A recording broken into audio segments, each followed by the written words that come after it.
Graça e paz no Senhor Jesus Cristo. Sejam todos bem-vindos ao podcast De Cristão para Cristão. E hoje em uma edição mais que especial. Especial por ser a primeira da nova temporada do podcast De Cristão para Cristão. Especial pela temática que será abordada. Nós vamos conversar sobre graça extravagante. Vamos falar sobre o pecado. Vamos falar sobre culpa. Vamos falar sobre regeneração, santificação. Vamos falar sobre a morte do velho homem. A Bíblia fala que nós devemos operar a salvação. A gente vai tentar entender isso. Especial também pelo local onde está sendo gravado e pelo convidado. Hoje eu estou tendo a honra, o privilégio. Eu acho que nem Salomão, em toda a sua grandeza, teve esse privilégio. Está sendo recebido aqui na sala, na casa daquele que é ícone na cidade de Londrina, não só na cidade de Londrina, é ícone inclusive na Igreja Evangélica Brasileira. É pastor titular da primeira Igreja Batista de Londrina desde 1974. Autor de diversos livros, referência de pai, de avô, de marido, de pastor, meu amigo, e me dar a honra de hoje ser entrevistado. Pastor Glênio Paranaguá, uma potência potencializada. Muito obrigado, meu pastor, pelo privilégio de poder entrevistá-lo hoje. Em primeiro lugar, eu queria só desmanchar os exageros do pastor Dantas, porque ele está falando de uma pessoa que não existe. É verdade que a misericórdia de Deus nos tem tratado durante todo esse tempo, mas este homem que você está falando aí, ele inexiste, ele é um mendigo da graça, que espera tudo na suficiência do Senhor. Mas é um prazer muito grande a gente poder conversar e ver o que a palavra de Deus tem para nos orientar sobre esses temas. Pastor Glênio, o que é pecado?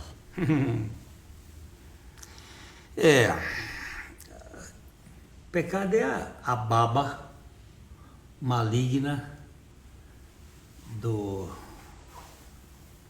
inimigo universal de Deus, gerando o caos.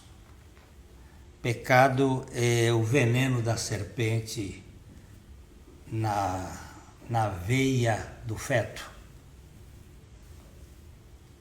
Porque a Bíblia diz que em pecado me concebeu a minha mãe. Pecado é a declaração de independência de Deus feita pelo homem. É essa autonomia que a raça humana tem dentro de si, essa necessidade de autossuficiência, de se autodirigir, de se autogovernar, a teomania, né? Aquilo que lá no Jardim do Éden ele disse, como Deus sereis. E aí isso entrou na raça. O pecado não é apenas uma ofensa que necessita de perdão, mas uma poluição que necessita de purificação. É algo que está intrincado, está misturado na matéria, na lei da entropia. A gente olha assim, o universo está envelhecendo. O que é isso? Isto é fruto desta, eu digo, a baba do maligno que está no cosmos, que está em tudo. O pecado é tão grande que foi necessário um Cristo com uma cruz para medi-lo. É uma coisa tremenda e muito séria, mas e que hoje a gente passa por cima, né? Tem muita gente que nem fala mais de pecado, fala de trauma, fala de crises, fala de problemas, mas é exatamente essa omissão do pecado. Tem um psiquiatra americano que escreveu um livro com um título O que é feito do pecado? Onde vocês se perderam no conceito do pecado. Então, é algo que levou Cristo, o Filho de Deus, a assumir, porque só o Filho de Deus podia fazer isso, assumir o tratamento do pecado na raça humana. Em uma de suas ministrações, pastor, o senhor fez uso da seguinte expressão: o impostor que vive em mim. E o senhor chamou esse impostor que vive em mim de falso eu. O que é a vida em torno do falso eu? Essa expressão, ela foi cunhada pelo Brennan Manning, que é um padre que teve uma vida monástica por 28 anos. Depois ele acabou se intoxicando na cachaça, viveu como ébrio 10 anos. Depois ele passou pelos Alcoólicos Anônimos e ele teve uma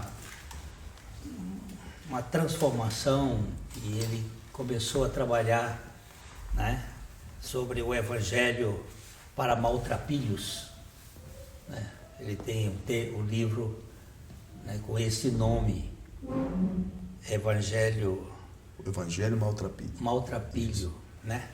E ele escreveu um livro mostrando que a imagem dele foi construída em cima de um impostor, que é aquele menininho que começou lá no Brooklyn, numa família disfuncional, a construir um ego para que ele pudesse ser aceito, onde todos o admirassem, mas ninguém o conhecesse.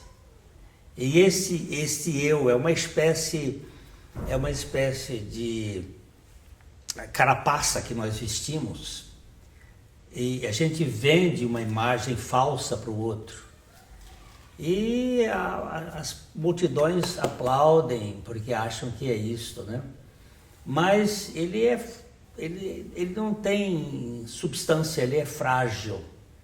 Ele é um menininho que vive da aparência. E esse impostor, ele é idealizado. Nós criamos na nossa idealização. Eu até me lembro que o Dr. Tozer, um homem de Deus precioso, uma vez ele estava recebendo um reconhecimento da igreja. Eles estavam fazendo uma homenagem a ele, e ele estava de cabeça baixa, e no final, quando ele foi dar uma palavra, que eles disseram tanta coisa dele, assim como você disse de mim, aí ele disse assim: se vocês soubessem quem eu sou de fato, vocês não me dariam a honra que vocês me deram. Mas como Deus sabe quem eu sou de fato, Ele me dá a sua graça. Essa graça extravagante, essa graça louca, este amor que não tem condições da gente entender. Então, esse falso eu é exatamente isso, é esta figura, né, que nós construímos para que os outros nos admirem, mas ninguém nos conheça. Perfeito.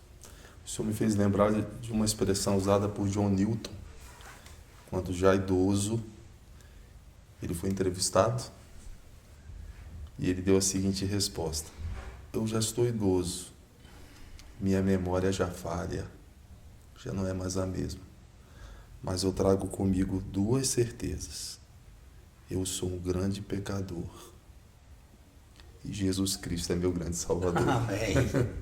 João Newton, expressão... Isso aí é maravilhoso. Expressão usada por João Newton. Existem algumas expressões que fazem uso do vocabulário teológico, muitas vezes é usado nas pregações, tais como redenção, regeneração, remissão e etc. E talvez para o teólogo seja comum, mas para o público que está escutando, muitas vezes o público não sabe o que significa aquela expressão. Eu pergunto ao Senhor, o que é regeneração, pastor? Dantas, esta é uma palavra, ela só aparece 2 vezes, de fato. A paligenésia, a regeneração como fato conclusivo no Novo Testamento. Nós nascemos mortos, nós nascemos vivos biologicamente, vida física, nós nascemos vivos psicologicamente, vida da alma, mas espiritualmente nós estamos mortos. Nós não temos vida espiritual. Nenhuma criança nasce com vida espiritual, porque lá em Adão houve uma desconexão do espírito do homem com o espírito de Deus. Isso foi cortado. Não é que o espírito desapareceu, é que ele perdeu o contato com a divindade. E a alma passou a governar e a dirigir o ser humano. Então, o que é regeneração? É um ato único da graça de Deus, um ato completo em si mesmo, jamais repetido, em que Deus infunde a vida dele em nós para nós podermos reagir. Um morto não pode reagir. Biologicamente, um morto não pode reagir se não for ressuscitado. Aquela menina, filha do Jairo, lá, que Jesus levantou, chamou pelo nome, chamou Talita Cumi. Ela estava morta. Quando ele chamou, ela foi ressuscitada e reagiu. Ele até mandou dar comida para ela e tal. Biologicamente foi o que aconteceu com ela, mas espiritualmente, quando a palavra de Deus, que é o único vivificador, mecânico é a palavra, e o vivificador dinâmico é o Espírito Santo. Quando ele aplica a palavra, ele dá vida. E a partir desta vida nós reagimos espiritualmente, crendo e nos arrependendo. Crendo é ligando-nos à fonte da vida, porque assim como o sol, ele nos dá luz para vermos o sol, a palavra de Deus nos dá fé para nós crermos em Deus. Não existe fé fora da palavra de Deus. Existem crenças, existem pensamentos positivos, essas coisas que são do ser humano natural. Mas fé é um atributo de Deus. Quando ele diz assim, em Gálatas, pela graça sois salvos por meio, Efésios, pela graça sois salvos por meio da fé, isso não vem de vocês, é dom de Deus. O que não vem de nós? A fé. Porque nós não poderíamos ter fé se Deus não tivesse gerado fé em nós. Em Hebreus ele vai dizer que Jesus é o autor e o consumador da fé. Então o que é regeneração? É um ato realizado só por Deus, no qual ele renova o coração humano, revive o coração humano, revive o espírito humano, fazendo uma nova criatura, um novo ser. Na regeneração, Deus age no âmago, no ponto mais fundamental da pessoa humana, gerando vida. E isso significa que não há uma preparação, uma disposição precedente da parte do pecador que solicite isso, algum mérito, alguma coisa, não. Deus infunde vida.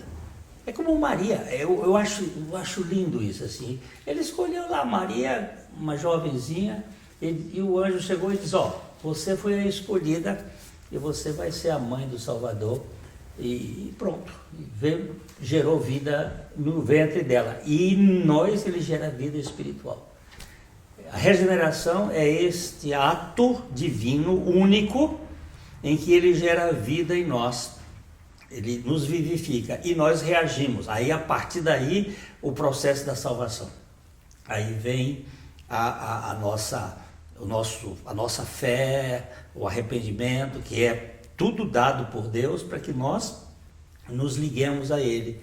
E aí vem a conversão, onde aconteceu tudo em Cristo, justificação, nós fomos perdoados de todos os nossos pecados. Já não há mais condenação para os que estão em Cristo. Aí vem toda uma obra maravilhosa.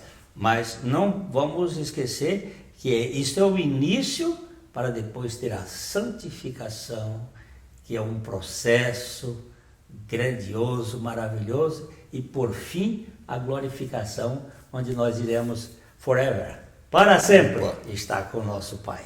Pastor, em meio a esse processo de santificação, é possível eu decepcionar Deus? E essa pergunta, ela não é tola, não. Não.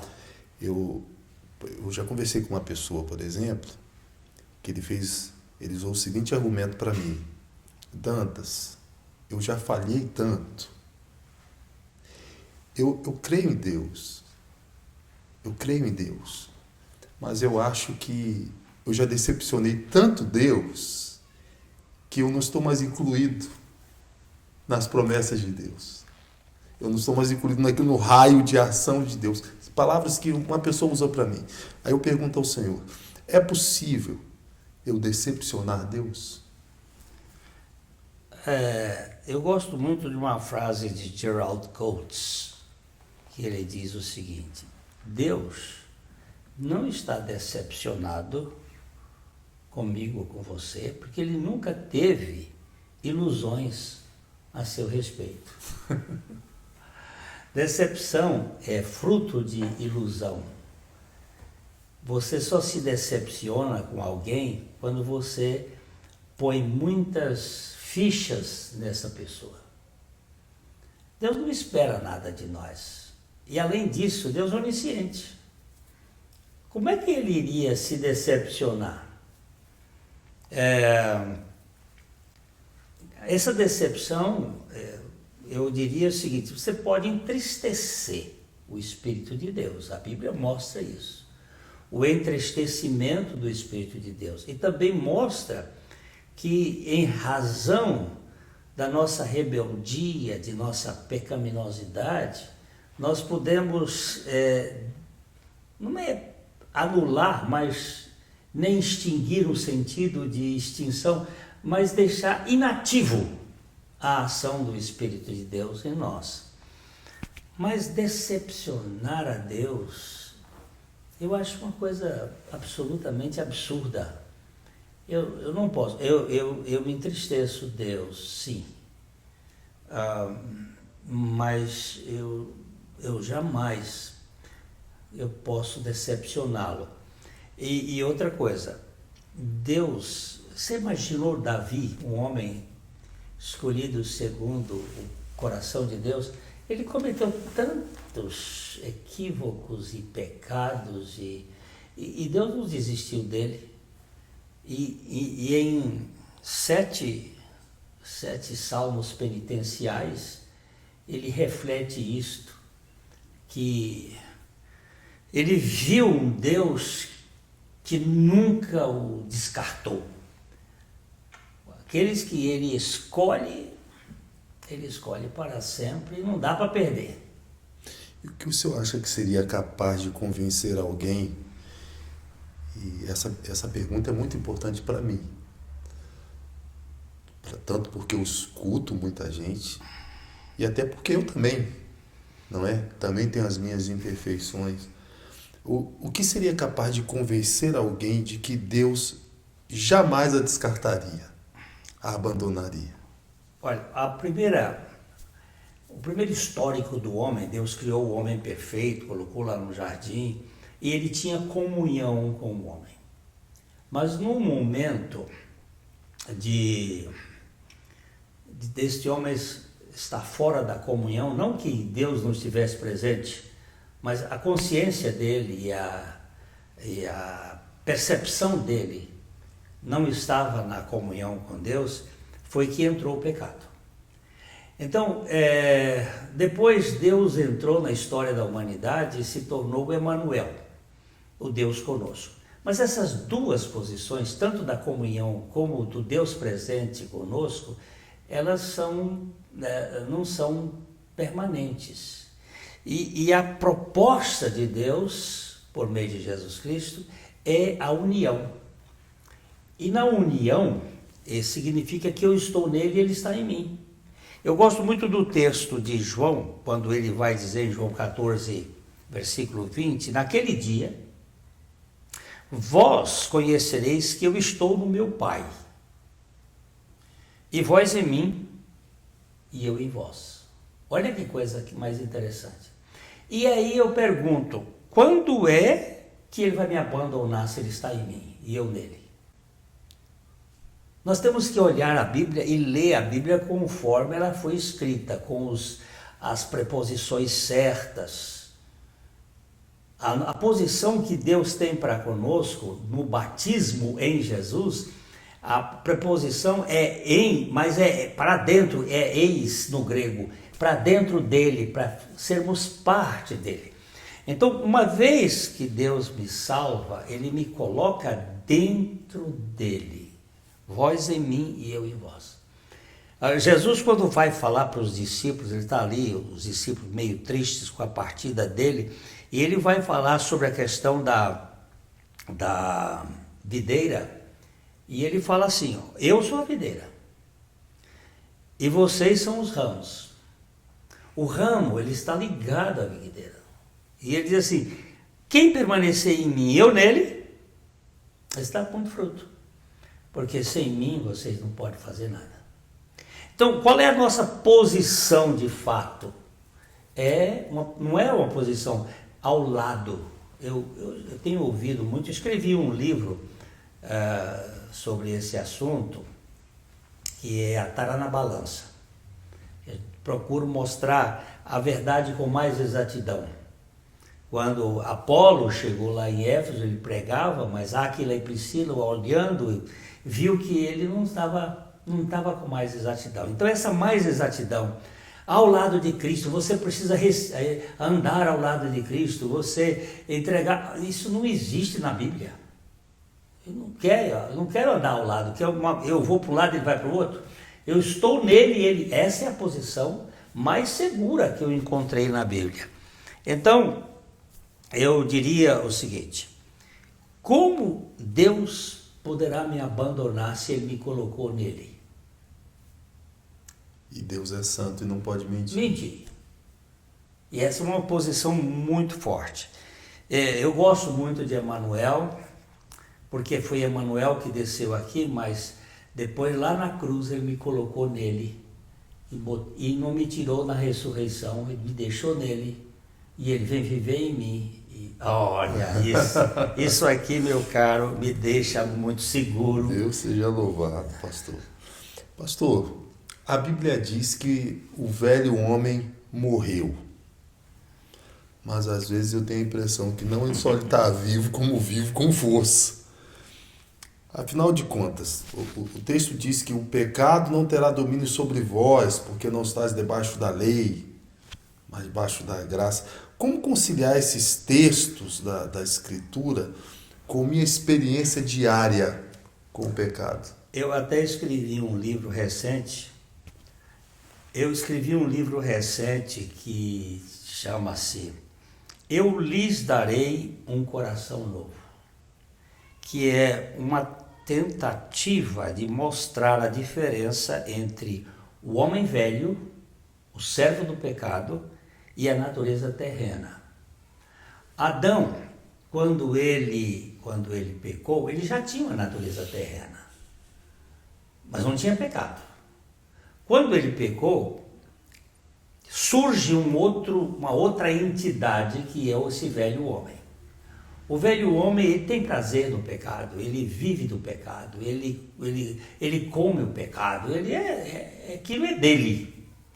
Mas a Bíblia diz, e aí nós temos que ver o que a Bíblia diz, não o que eu sinto, nem o que eu entendo, que o nosso velho homem foi crucificado com Cristo, para que o corpo do pecado fosse despedido, fosse desfeito, a fim de que não servíssemos o pecado como escravo. Ok, meu velho homem morreu, porque a Bíblia não vai mentir, e ele morreu. Mas eu tenho uma natureza terrena que não é igual à de Adão, ela é caída.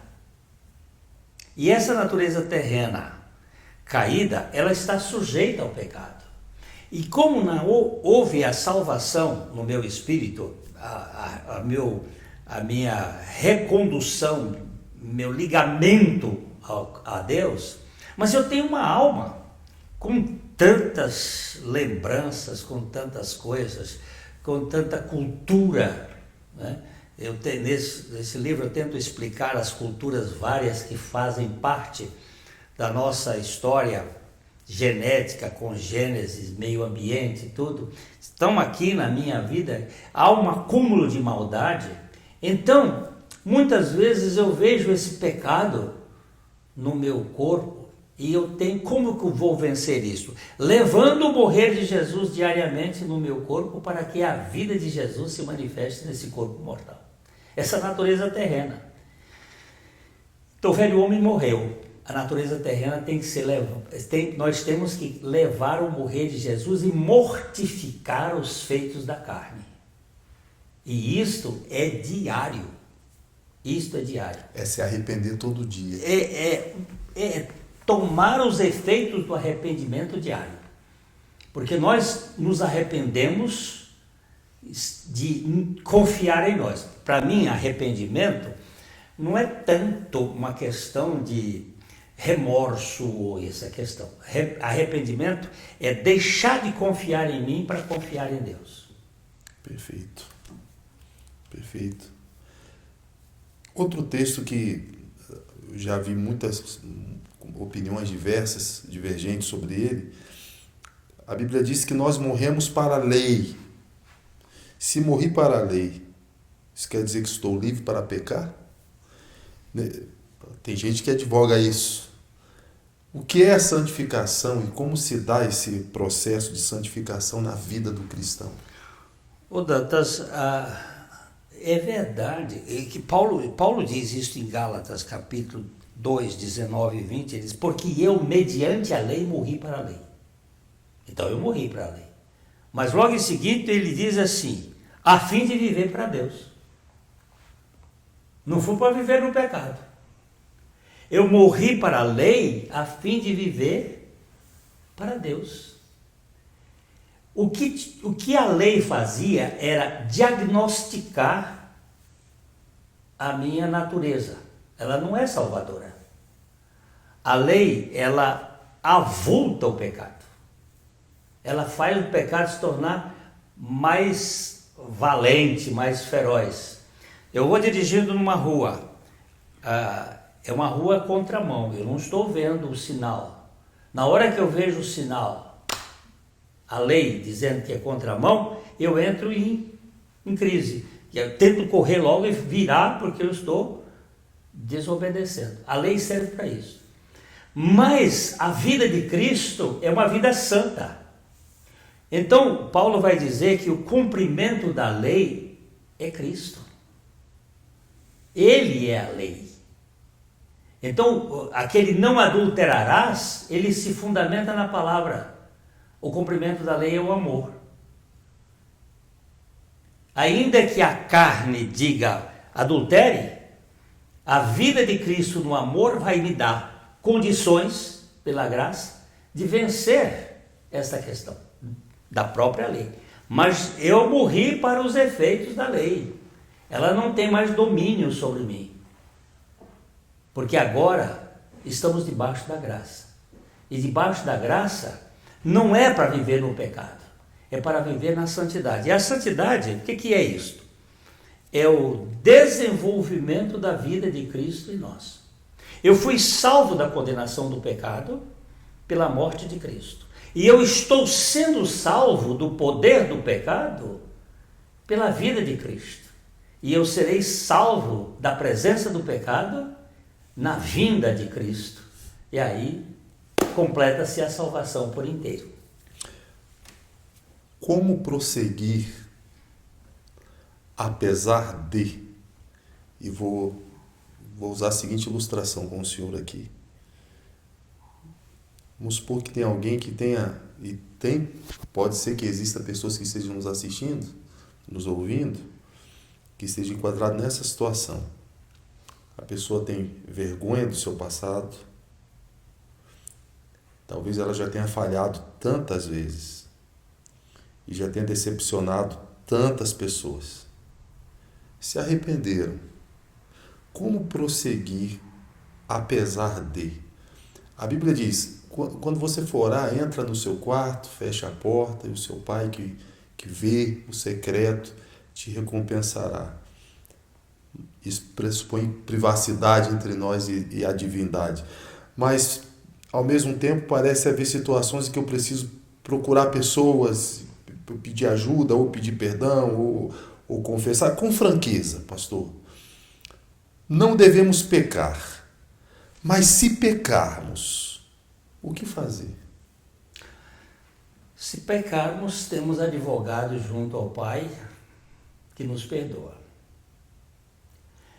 E uma vez perdoados, se ofendemos alguém, nós temos que procurá-lo e confessar os nossos pecados também, no caso, a essa pessoa que ofendemos. Tiago diz lá que se confessarmos, nós seremos sarados. Muitas das enfermidades hoje, que são enfermidades psicossomáticas, elas são consequências de ressentimentos, de mágoas, de não perdoar, que fica carcomendo. Ninguém está isento de pecar. Nós temos essa natureza caída, estou falando de regenerados, porque o pecado no homem, ele é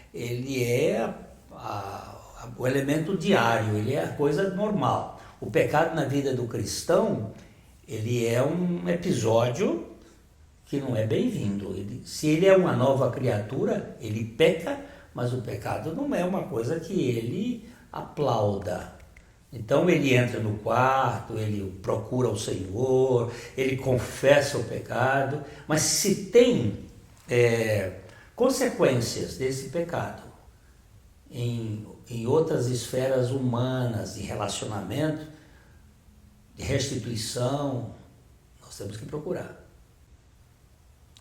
Nós temos que confessar e buscar aquele fato para que nós resolvamos. Ninguém pode ficar escondido aí, fingindo um fato que não existe. A transparência espiritual é maravilhosa. Eu, quando trabalhei no Rio de Janeiro, eu roubei numa empresa. E depois que o Senhor me tratou, eu fui lá para resolver essa questão. E a questão tem que ser... Deus me fez voltar lá e procurar o diretor e falar e dizer, não, eu quero restituir aquilo que... Porque você se lembra de Zaqueu, né? Lembro. E essa é uma posição que eu acho bem... A gente não pode ficar... Mas se a pessoa já morreu, se o outro... Aí fica diante de Deus e fica livre, né? Sim. O apóstolo Paulo faz uso de uma expressão na carta aos Filipenses. Ele diz assim, desenvolvei a vossa salvação. Ora, eu já sou salvo. Aí ele diz, desenvolvei a vossa salvação. Como se dá essa dinâmica? O que significa isso, pastor? Esse é um assunto interessante. Que salvação? Porque a salvação do pecado, essa não... Eu vejo assim, por exemplo, nós temos a palavra salvação em Filipenses capítulo 1, verso 19, ele diz assim: porque estou certo de que isto mesmo, pela vossa súplica e pela provisão do Espírito de Jesus Cristo, que redunde em libertação. A palavra aqui é soteria, é salvação. Eu estou aqui preso, mas eu estou confiando que pela súplica de vocês eu vou ser livre dessa situação e aí essa palavra é salvação. Aqui também em Filipenses 1, 28 ele vai dizer assim: e que em nada estáis intimidados pelo adversário, pois o que é para eles prova evidente de perdição, é para vós outros de salvação.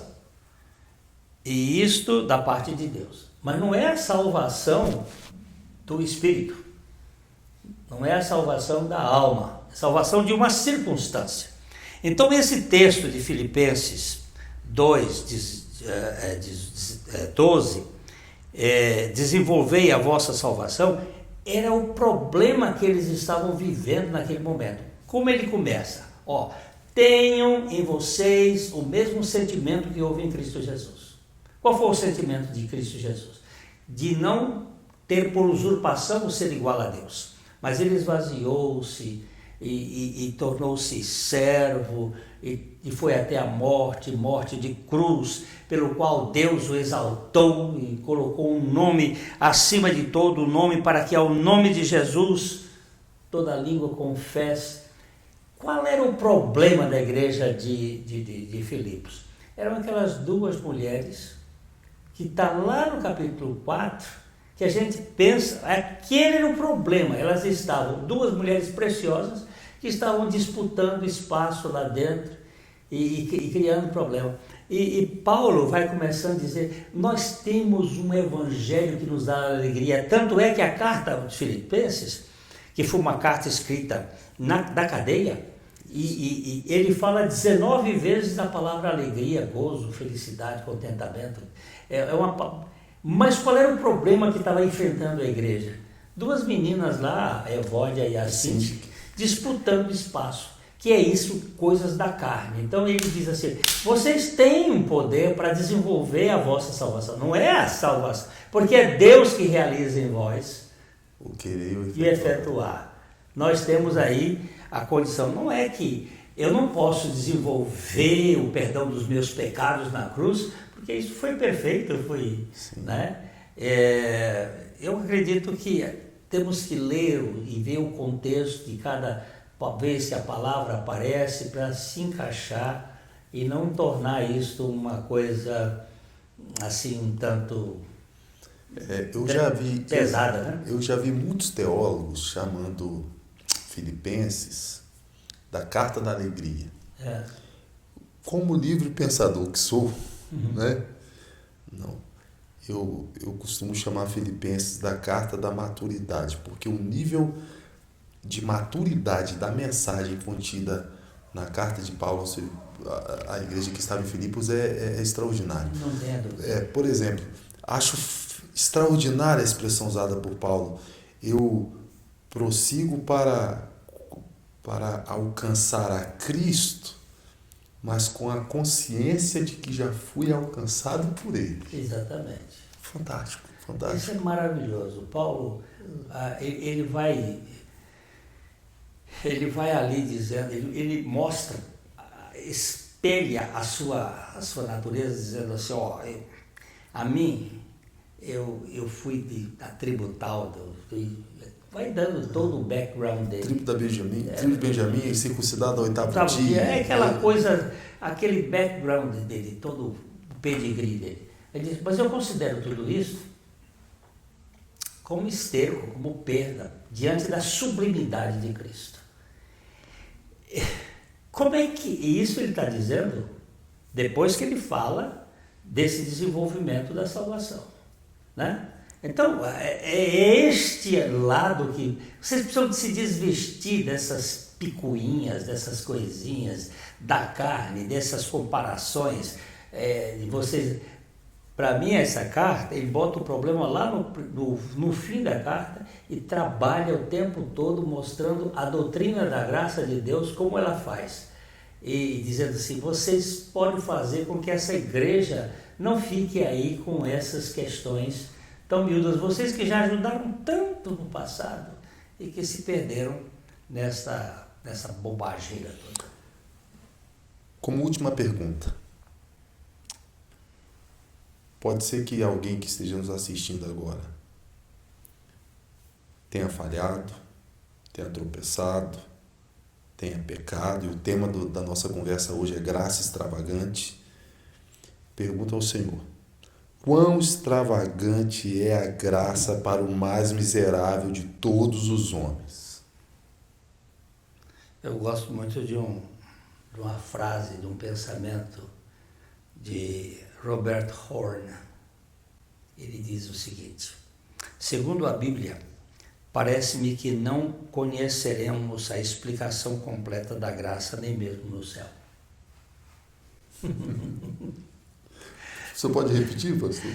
Segundo a Bíblia, parece-me que não conheceremos a explicação completa da graça nem mesmo no céu. Perfeito. Porque a graça, como você falou, é extravagante. A graça é indescritível. Ela é Deus dando e fazendo tudo a quem nada merece. É favor não ao demérito, não é, né? Nem que não merece. É ao pior.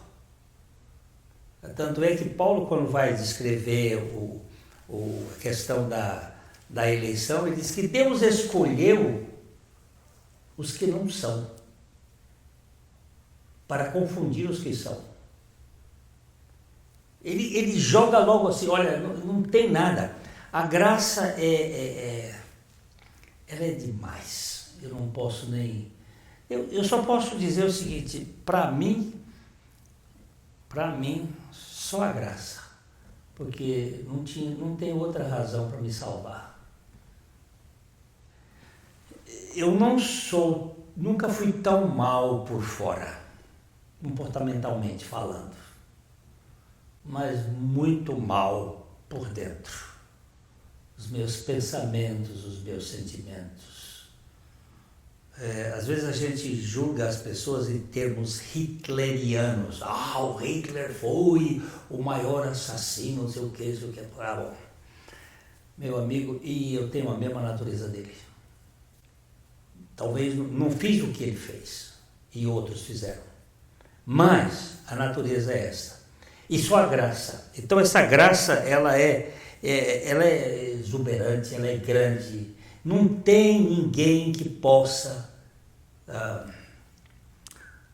esgotá-la.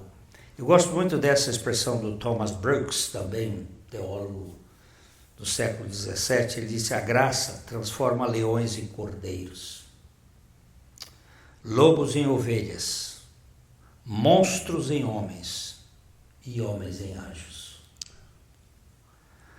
A graça transforma fichas em moedas de ouro, pedregulhos em pérolas, doenças em saúde, riqueza em força e miséria em abundância. A graça é inesgotável. Eu acrescentaria, se o senhor assim permitir, a graça nos torna livres, não para pecar, mas para amar a Deus, apesar de nós. É verdade. Meu pastor, muito obrigado. Muito obrigado. Disponibilizar o seu tempo foi disponibilizar um pouco do Senhor para nós. Muito obrigado por ter disponibilizado um pouco do pastor Glênio, discorrendo aqui sobre a graça extravagante, sobre a palavra de Deus para nós hoje aqui. E a minha palavra a você, que Deus possa te abençoar muitíssimo. Siga lá o pastor Glênio nas redes sociais dele. Tem o canal no YouTube Eu tenho Vale o Vale Estreito, Estreito. Vale Estreito, maravilhoso. Os livros do pastor, maravilhosos. O senhor fica à vontade, pastor. O Vale Estreito ele tem esse nome exatamente porque em inglês, meu pai me pôs esse nome em homenagem a um amigo dele, que era Glenn. E Glenn, em inglês, significa Vale Estreito. E quando eu estava passando no Vale Estreito do Covid, bem naquele momento ali, o Senhor me chamou a atenção para pregar o Evangelho. E do Vale da Sombra da Morte, né? Quando Satanás me disse que eu iria morrer, eu disse, mas como é que mata um que já morreu? Eu morri em Cristo, você não pode me matar, mas aqui... E aí nós iniciamos esse canalzinho que está caminhando aí para pregar esse evangelho louco de Deus que tira o cabresto da queixada, como diz o profeta Oséias, e que nos faz comer pão com fartura no banquete da mesa do rei, como Mefibosetes, mas como filhos do Altíssimo. Isso é demais. Deus seja louvado. Pastor, muito obrigado por ter me recebido aqui em sua casa, em sua sala e ter nos abençoado com seu conhecimento. Deus te abençoe muitíssimo e até o nosso próximo podcast, se assim Deus permitir. Um beijo no coração.